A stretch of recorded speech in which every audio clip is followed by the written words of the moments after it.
Is this thing on? Yeah. Starting off, I would have to say that 2 weeks is not enough, and somehow it is still also a lot as well. Probably since it was my first time visiting Japan. It's like a whole lot going on over here, a whole lot going on over there, and too much going on basically everywhere all at once. Yeah, when you hit the ground, it's a little rough. Coming off the tail end of a 15-14 hour flight, which, you know, I'm not a particularly good flyer to begin with. But tip one, I would definitely recommend getting a direct flight, if possible. That's just a good recommendation in general, not specifically just for going to Japan as well. But let's just assume congratulations, touchdown, everybody, you know, claps, well done, good job, love it when they do that. You have arrived. I think the next thing on your agenda is either going to be picking up one of those little pocket Wi-Fi devices or getting a SIM card. We got one of the pocket Wi-Fi devices. That kind of meant that you had to stay together at all times or you would just completely lose connection. So it's probably quite handy to have a SIM card. I feel like the ideas are already coming together for another trip. Even though this is within like the 2-week time span of me being over in Japan and coming back, and I feel like I've already forgotten so much, so many things are blurred together, that I'm doing this as a reminder for my sake as well. Yeah, so at this point, you're probably going to end up on public transport, which is a struggle the first time you do it, definitely. I think figured it out within like a couple of days, but I'm pretty sure the first train that we got on was going in the complete opposite direction of where we actually wanted to go to. I think you will eventually grow to love the public transport system. Definitely the number one recommendation already is to know which station exit you're gonna be using. I'm kind of just used to stations only having the one exit. You don't want to spend like 15 minutes looping around just to get to where you should have been in the first place. You get your public transport to your hotel, and then you check into the hotel, and you're probably incredibly jet lagged, but you still want to go out and do stuff as well. And you probably planned yourself a nice easy day just exploring around the area. So congratulations, you've probably done all the hardest things already anyway. It somehow seemed that no matter where you were going, especially in Tokyo, that once you take public transport, it's at least another 15 minutes walk, assuming you haven't gone the wrong way to get where you want to go anyway. And there might even be like an incredible amount of train lines going to the destination that you want to go to. So you have choices, you have options. The one thing that I had already wished we did was get bicycles, even though cycling around there seems kind of nutty as well. You just be walking down the street, and my god, walking down the street can be a bit of a challenge sometimes. People coming at you from every conceivable direction, not paying attention to where they're going, not paying attention to where you're going. More often than not, looking at their phone to try to figure out where it is they're going. On top of that, there's bicycles flying down the sidewalk as well. And that's one of those things that doesn't get any better while you're there. That's constant, that's the whole time. Ooh. Like the first Tokyo thing we did was go have a look at Tokyo Tower. Pretty nice, good way to start off. Was missing a Godzilla or two, I would say. And then there's some nice temples and stuff around there. Great little area, actually. That was like the starter zone. There's no major difficulty, no massive challenges or anything like that. Yeah, you can get a couple of nice little photos. There's a good contrast of all the old temples and new buildings. Even though they say the temples have been there for hundreds of years, but they have not been there for hundreds of years. They've burnt down dozens of times, been rebuilt dozens of times, and what you're usually looking at is something that was just built last week, or very recently anyway. So I wouldn't say that's a straight up lie, but I would say that's a little deceptive. And they love the gold and red color scheme. That's a big theme here. I've just completely forgotten the name of what this place is called, actually. It would probably be very useful to be able to say where these things are, because people might be interested in going there. But bear with me here. Somebody in the comments will probably specifically know where this one is. Hopefully more of these come back to me. All the temples have a very similar setup. So they have these little fountains that you can go drink from, with like the little scoopy bucket, and then you kind of just pour it into your hand and then you drink from it. I didn't try any of that because I didn't want to get sick. And that's like, regret number 2, probably would have been fine. Didn't want to take the risk, didn't want to be like laid up for 2 days. I thought that when I got there, I would need to adapt to the food a little bit, but there was none of that. When I got back, I actually needed to adapt to the food, and we will get to the food. The food will be a very common theme throughout here. The temples, they have the little water bucket, and then they usually have fortunes as well.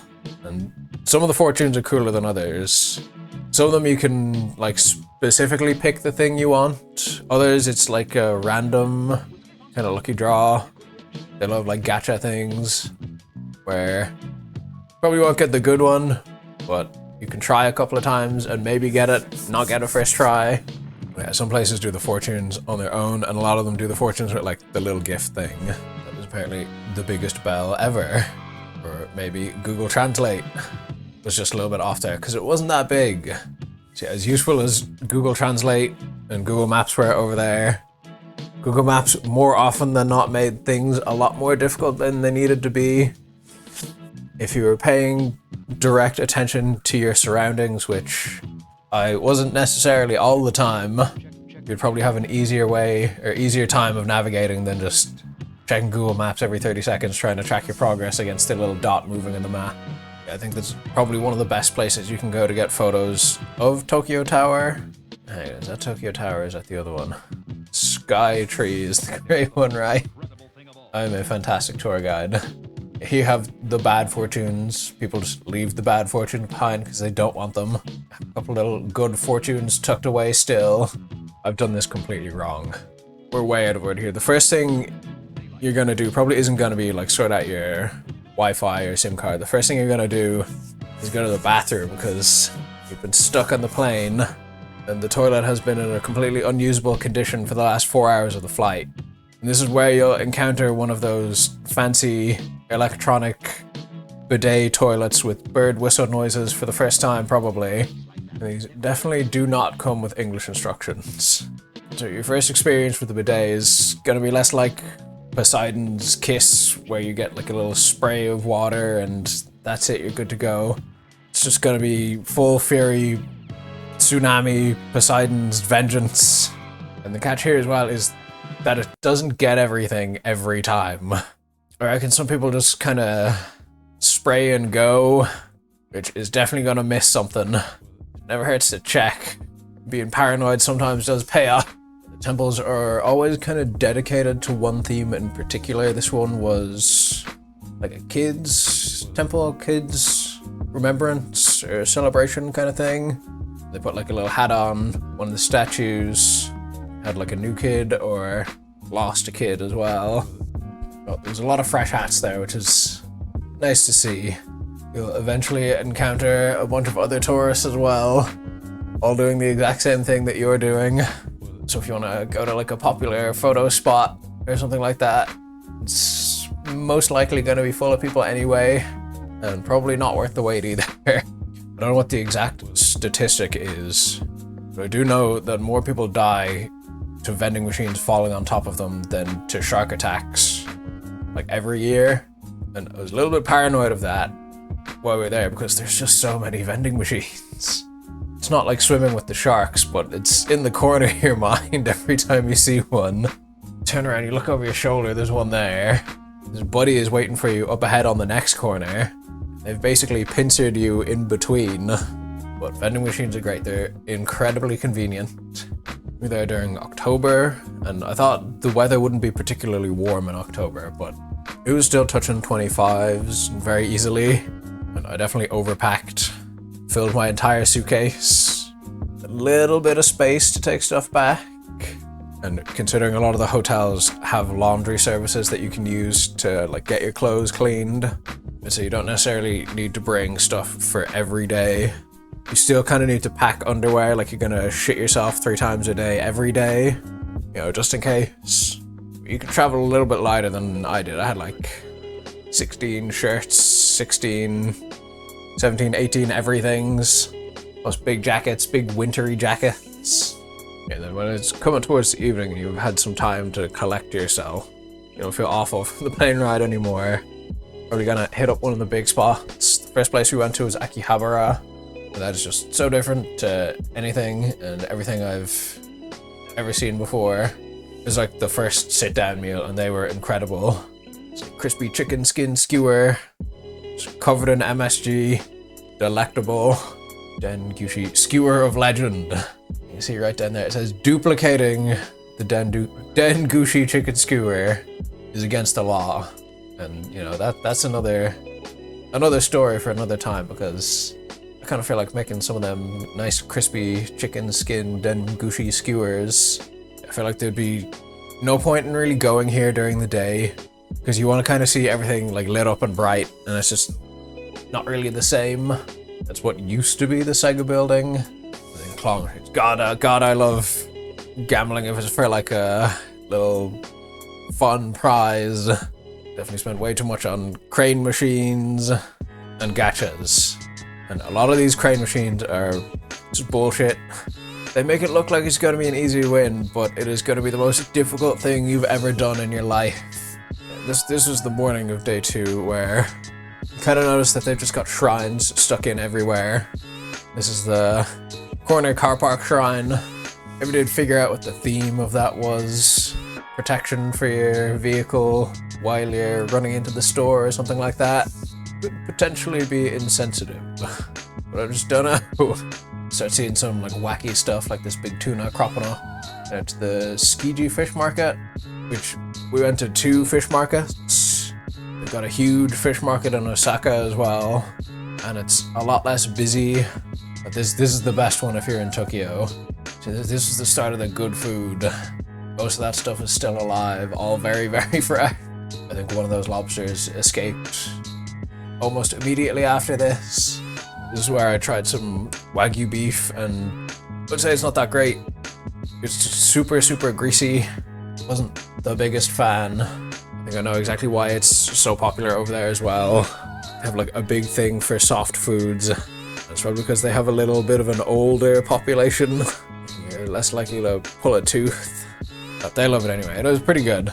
Maybe I just got a bad one. Maybe I need to try a couple more times just to make sure. I thought they were super big on following rules as well, but that's just what they want you to think. You'll see plenty of people kind of just doing their own thing as well. Main ones were don't walk and eat, don't walk and drink. Saw plenty of people doing that. At some point you'll definitely end up in or around, or at least near, the Imperial Palace. And the part of the Imperial Palace that you can actually walk around is very small in comparison to the footprint of the Imperial Palace. You can't even actually see the Imperial Palace building from anywhere in the grounds that they let you go.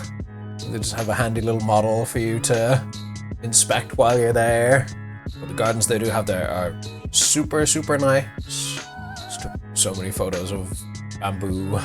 Not just there, but also like a bunch of places in general. I've never seen bamboo that's thicker than your little finger before. And they have a lot of bugs. Ended up in a store that sold nothing but beetles the size of my fist. And in the parks you'd see a lot of like families out just catching bugs. They'd have like a little laundry hamper that's just stuffed full of giant insects. Yeah, Imperial Palace, definitely worth a visit, but it doesn't take that long to do everything. You'll probably at this point have visited like half a dozen convenience stores as well, where they have anything and everything you could possibly dream of. A hot food counter, which is basically where I got breakfast most mornings. Usually some kind of fried chicken. And then they have Pokemon centers, Pokemon stores kind of dotted all over the place. Pokemon stuff is like very contained within those spaces. You're very unlikely to see any Pokemon stuff out in the wild, I would say. I didn't see any like Animal Crossing. I saw like one Gundam thing. It's crazy, but there's so many like different animal cafes too.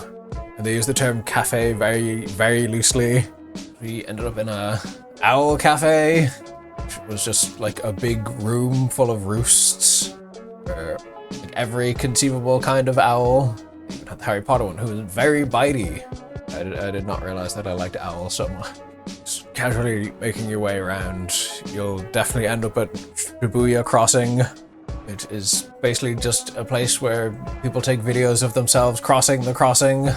But right on the far side from the station, there's a little Starbucks where you can sit in the window and actually just watch everybody running back and forth. Some people are really doing their best to get hit by oncoming traffic as well. It'll take so long to get like a decent photo of the Hachiko statue. So everybody's trying to get a photo of the Hachiko statue. It's like my favorite little shot of the crossing.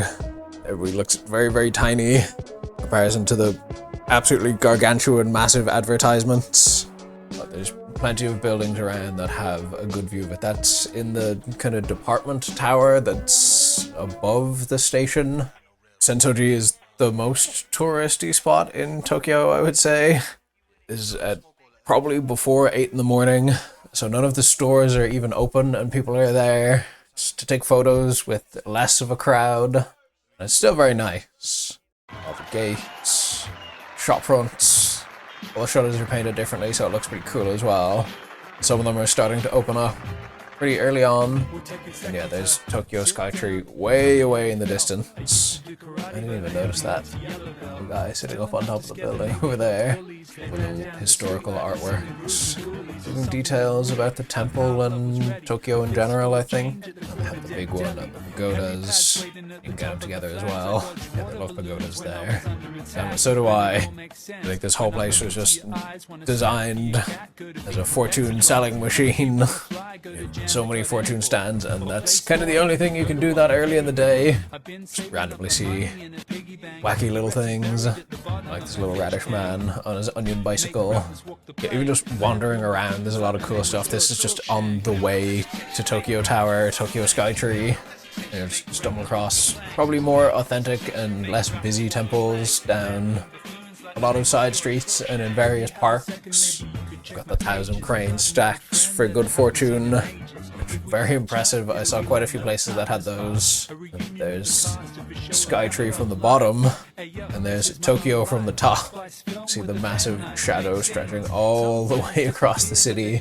There's the window that you can look down as well, but there's just kind of stuff in the way. There's like a nice little food court at the bottom where there's plenty of options. I would definitely recommend getting the takoyaki and some of the tempura stuff. Anything fried is just incredibly good there. And you're right next to one of the Ghibli stores too.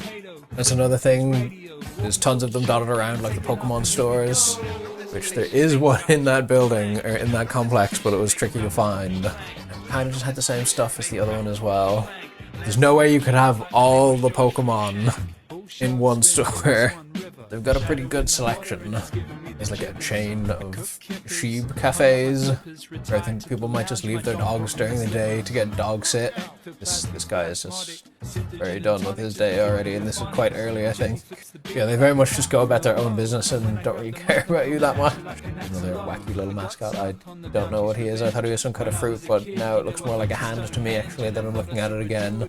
They're an animal cafe and had otters, and for some reason they had the otters in like a cage thing in this one, but in other ones they just have the otters roaming around. This guy is just exhausted. In a day, they had the world's fastest meerkat, literally King Julian, crawling into my pocket. He's just a very sleepy little guy. They have that big screen that's supposed to be really, really 3D, but in real life it doesn't really actually look that 3D. And it had a bunch of people stopping to record what was going on. I mean, I did. This is Kabukicho. This is like the Golden Guy area, which if you go before like 8, it'll be pretty quiet, which is nice actually. You get into Kabukicho Tower. There's like 2 floors of lights and entertainment, and then after that I think it's just Yakuza stuff. This is probably the best arcade, gacha, entertainment mix. It's like the best night area, I would say. And then, you know, eventually it's time to get the train home. You will be on your way to Mount Fuji the next day. And as soon as you do catch sight of it, you swiftly lose your shit and then realize there's no snow on the top. And start to wonder if that is actually Mount Fuji or just a random mountain. Turns out it is. Doesn't always have the snow on the top as demonstrated by this lovely cake. And as soon as you do get close to it, literally everything will be Mount Fuji themed. Got the grave of the Firefly Mount Fuji candies, the little Star Drop Mount Fuji candies. I have a Mount Fuji water bottle that I got I just used as my main water bottle the entire time. And there's like a really nice botanical gardens in the town where you can take all the photos, like various different props lined up in front of Mount Fuji. Coincidentally, also got engaged there. Would highly recommend. And my god, it is very nerve-wracking when you're planning all that out. And the weather is very overcast, and you don't know if you're going to be able to see Mount Fuji at all, let alone get a good photo of it. Then miraculously, everything works out in the end. Absolutely, like, amazing handmade noodle place right nearby, that botanical gardens too. And we have a fantastic Don Quixote, which is like a supermarket mixed with an amusement park as well. And you'll just randomly stumble across some batting cages and a somewhat very creepy Japanese toy museum. They do have some cool stuff as well. I thought all the posters were sick, actually. I took a lot of photos of the posters. One of the more disturbing Richard Mouse toys, legally distinct. And another disturbing bear-type creature. I'm very into ice cream floats while I was there. Ice cream, like soft serve ice cream there in general, is actually incredible. It's so good. You put that floating on a nice cool drink on a hot day, and it does not get any better.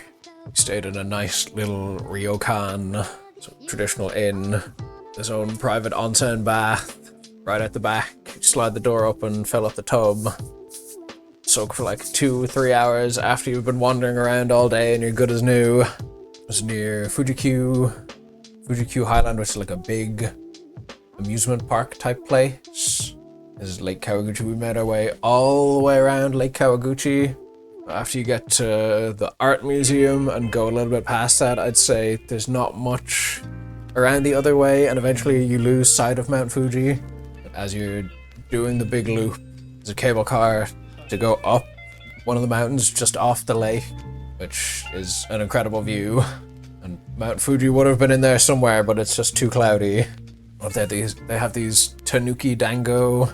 They have the sweet and sour, no, not sweet sour, sweet soy sauce glaze, which is good, but they put so much of it on some of the things and it's so strong that it just overpowers whatever it is on. Which for the one on the left, the powder one, I think it tastes kind of like sweet sesame powder, but I don't think it is. Very, very tasty though. Yeah, you've got a little Mount Fuji in there. Yeah, you're kind of like above the bowl of the valley and can see for miles and miles, like over the next mountains as well. That was probably a big highlight. Like day 2, Mount Fuji, one of my favorite days of the trip. And then you realize the next day that Mount Fuji now does in fact have snow on it. And you feel like you probably should have waited a day with the proposal because the pictures might have been a little bit better. Like the iconic snow cap involved as well. Instead of you having to edit the snow in later. I think the absolute best place to actually look at Mount Fuji from is there's an art school just off of Lake Kawaguchi, and they have like exhibits kind of all the way along down from that.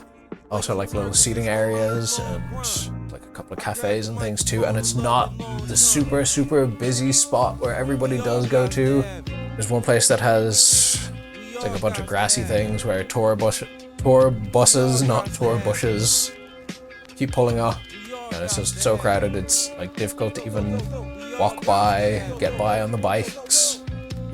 There was an eagle flying around in front of Mount Fuji, and I got the eagle and Mount Fuji in the same shot.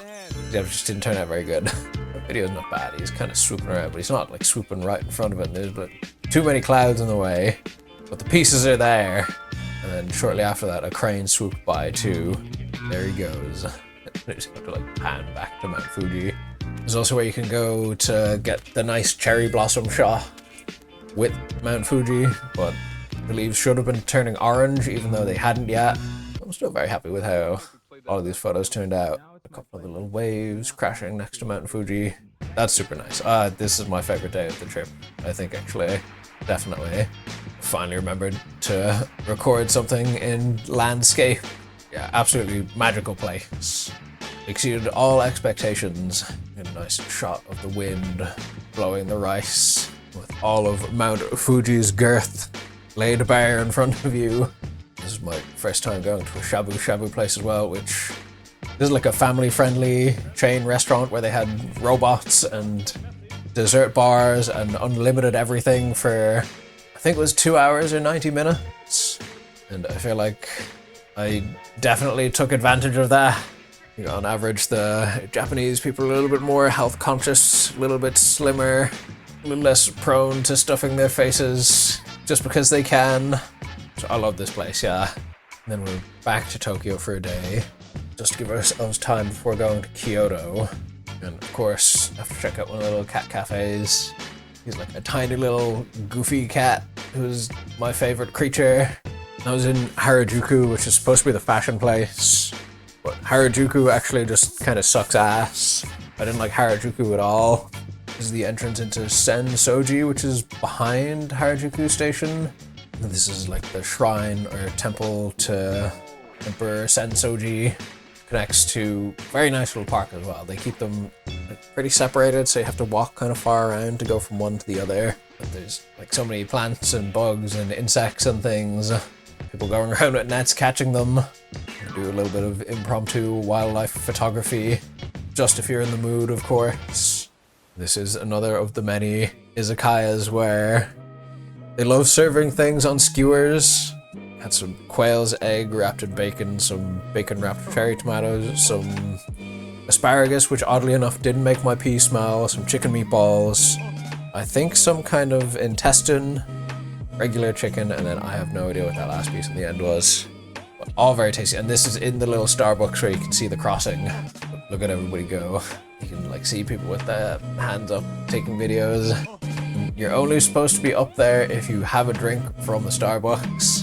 And people will come along and get real snotty at you for sitting there, enjoying your whatever it is you got. All they've done is come up to take a photo and you're kind of in the way. And then to get to Kyoto, I think 99% of the time people will just grab a bullet train, get one of the Shinkansens, which the to-do experience there, I guess. So it's trying to book the window seat that will be looking towards Mount Fuji. Just get yourself one of those little train bentos, the Eki Bento, which is very solid. I've heard people complaining that they're not really that good, but there's so many choices and so much variety that you can definitely get a good one.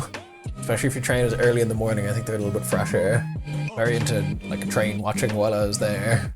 I like trains now. And if you're in Kyoto, definitely recommend staying in one of the machiya, like the traditional townhouses. Oh my god, they have so much more space than a hotel room in Tokyo. It's just incredibly luxurious being able to stretch, not bang your toe off the corner of the bed, or going in and out of the little plastic fit-in coffin bathroom where you hit your head off most things and can barely fit in the bathtub. Very historic, nice, spacious, roomy, traditional Kyoto. I love the tanuki guys, little raccoons. God damn it, so do I. So we went for like a big 2 or 3 hour walk the day we got there. Saw a bunch of temples, those 10 yen coin. It's like a street food thing. You can get them full of cheese or you can get them full of chocolate, but they are so good. They're like crab skewer as well. And all the little seasoning shakers so you can spice it up the way you like, and I just put a little bit of everything on every bite. Yeah, this is like the big temple district. A lot of stuff within like 2 or 3 hours walk, just looping around at a very casual pace. One of the first temples we tried going to was closed, so they do have opening hours. Not all necessarily going to be available to wander into. It's like the most aesthetic thing in all of Japan as well. Sunset Pagoda is like just a very traditional shopping street.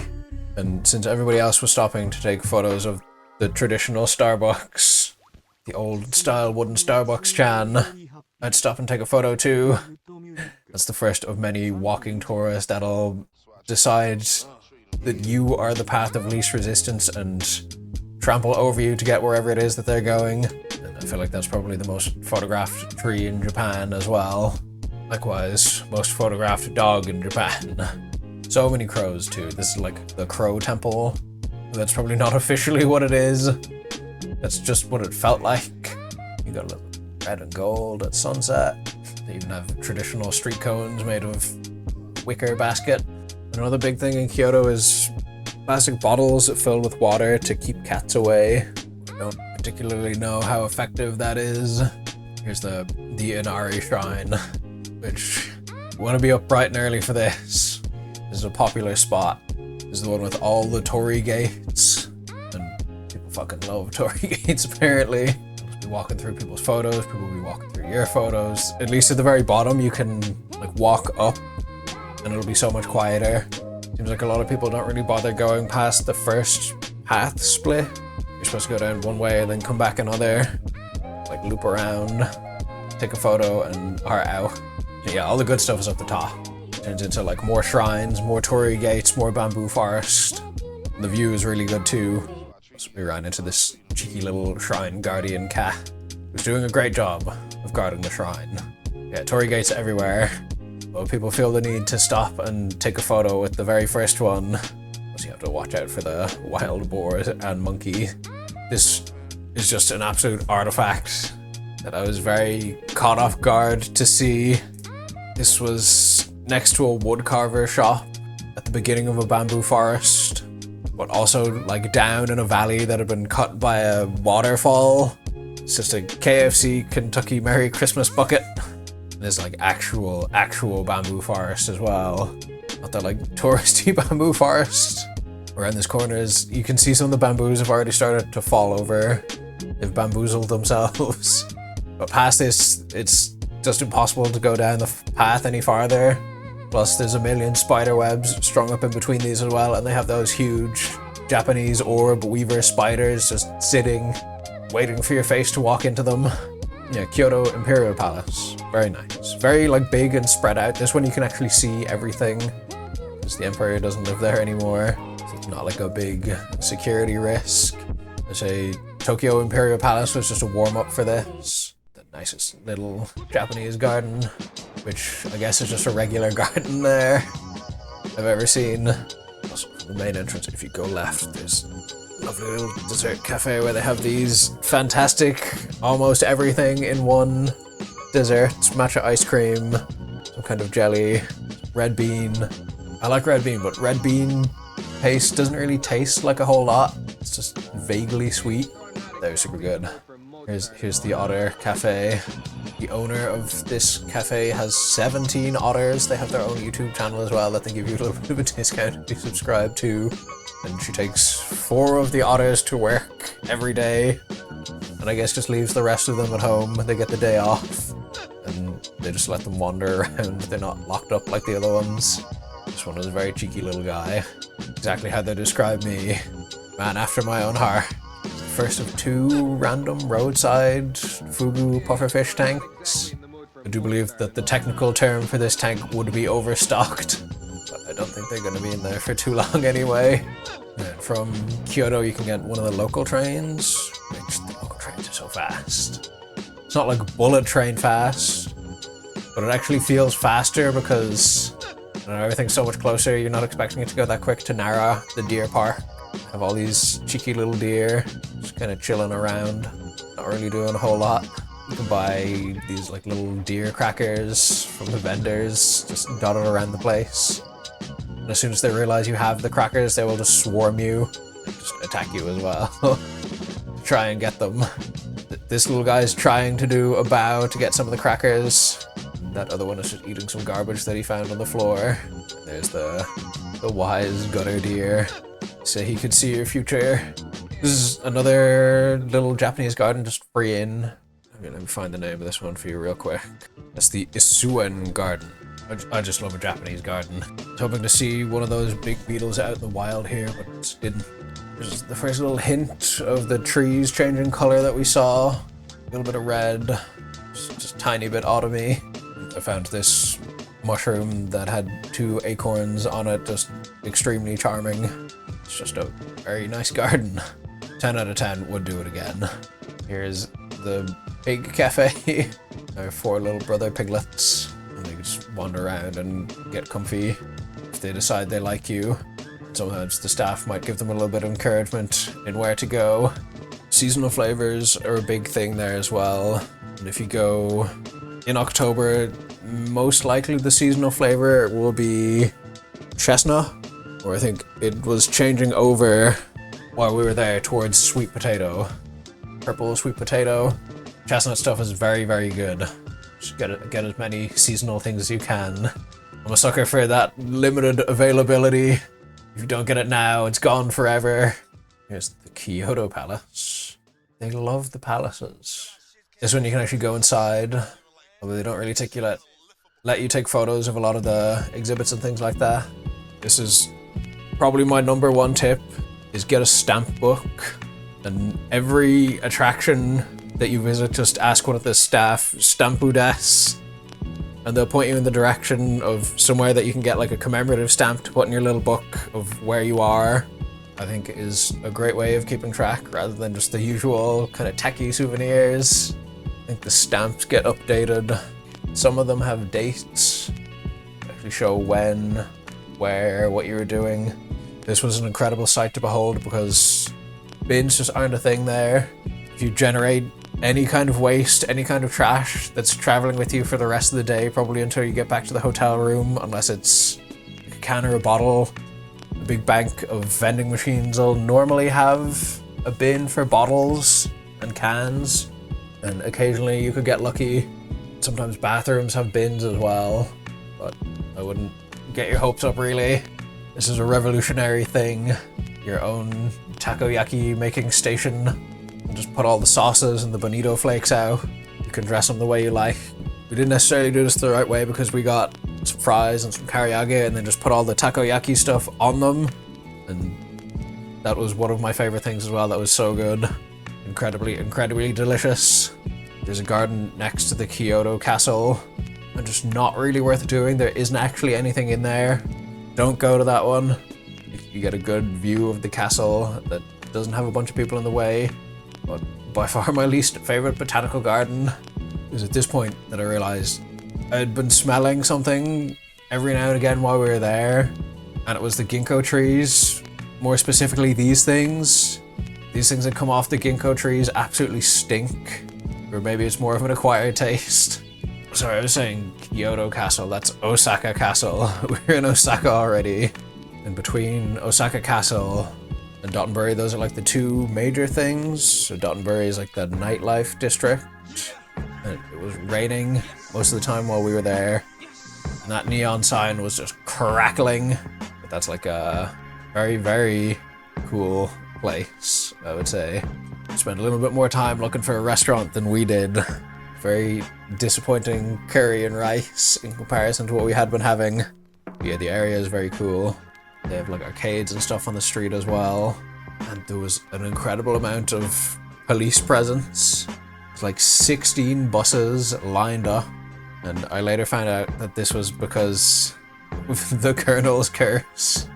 The local Japanese baseball team hadn't won a series in something like 17, 18 years. And they'd just gotten into the finals. Fans were getting a little rowdy. And the last time this happened, a bunch of people jumped into the river. A bunch of KFC statues of the Colonel also got thrown into the river. They were out making sure that didn't happen. There's the Running Man guy.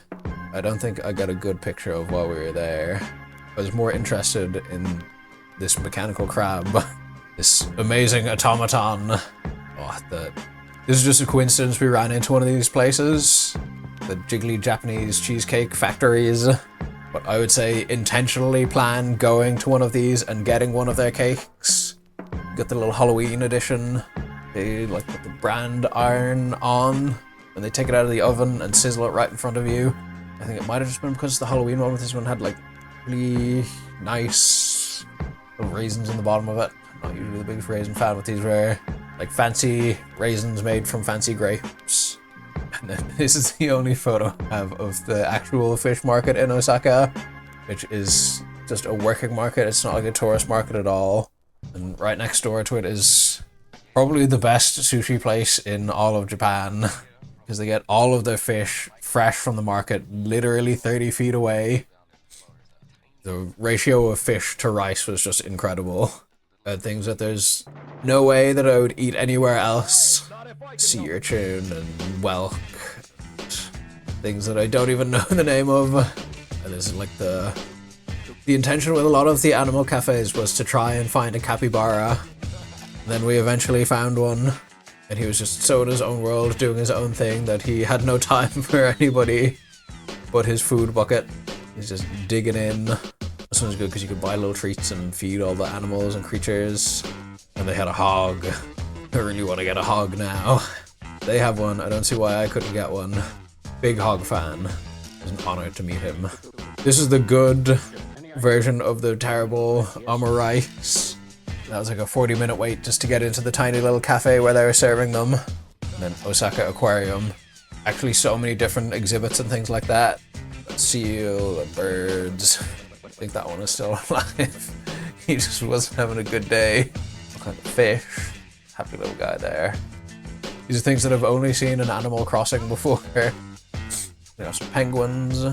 Dolphins, surprisingly. I didn't know anywhere I had dolphins. Little lobster boys. Sharks. Basking sharks. Absolutely huge manta rays. It's like their entire ocean tank. Which is just colossal. Yeah, we got there right during feeding time as well. That thing could swallow 3 of me whole at the same time. And then they just have the little derpy sunfish who kind of floats around his tank and bumps into the wall. And Osaka Aquarium's famous Fishnado. Their pride and joy. I could watch it for hours. These little sea wrasse guys doing their thing. It's like the corner where everybody was having a nap. And yeah, outside there's a Ferris wheel you can go up and amazing view at sunset. Here we go, here's the beetle shop. 30,000 yen, which is maybe like €200, $250 maybe. I really wanted a big beetle. And then yeah, I've been looking forward to this the whole time we were there. Universal Studios, which we were there before it even opened, along with a lot of other people who were there before it even opened. I just don't think we had time to do everything we wanted to do. The ticketing system was weird because you need timed tickets to go into Super Mario World and Harry Potter World. And we could only get one, so we got the Super Mario World Pass, but then it just turned out that you could walk into Harry Potter World because they weren't at peak capacity that day, and you could still just do all the rides and look at all the attractions. We were just like, I'm gonna get kicked out of here. But no, that was just completely fine. They had butterbeer, very good, and frozen butterbeer, which was even better because it was such a hot day. And yeah, if you had planned it better, definitely would have gone on the Hogwarts ride, because that was like a 2-hour wait. A lot of the rides will have a single rider queue where you can like jump ahead of maybe 90% of the crowd and go on different carts. That's probably the best way to at least try get everything done in one day. And yeah, holy shit, I was not expecting this, but the USJ Waterworld show is fucking lit. Like, I like the Waterworld movies. The Waterworld movie. Don't think it ever got a sequel. But the sheer amount of effort that they put into this show for this one random movie is actually nuts. Like, there's explosions, you can feel the heat all the way in the back of the crowd, and you're getting splashed by jet skis and plane crashes and guys triple somersault diving off the very top of these tower things in the background as well. They're not afraid of the E-number artificial dyes, colorings, flavors, preservatives, additives. This is the bluest thing I've ever eaten. This is the Ramune flavored Jaws cake. This was the main event that I had been waiting for. This is pretty small, but it takes a while to do because everything is kind of so congested and crowded up. There's like the main ride, which is the Mario Kart one, and then there's the wristband, like games that you can play if you get the power-up wristband. I have one over there, but I'm just not bothering getting it. The wristbands are kind of expensive. You can only work with the app. You're going around collecting coins. Just get points, and you're on like a team with whichever theme of wristwatch or wristband you got. You need to collect keys to fight Bowser Jr. Then you just go around punching the blocks and stuff too.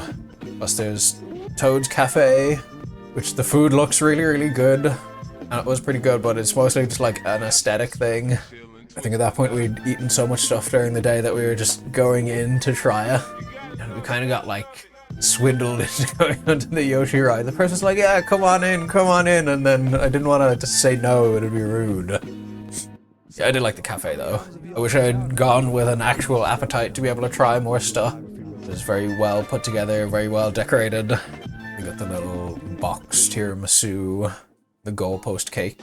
I think it looks more like the Mario games during the day than at night. And it didn't get any quieter at night.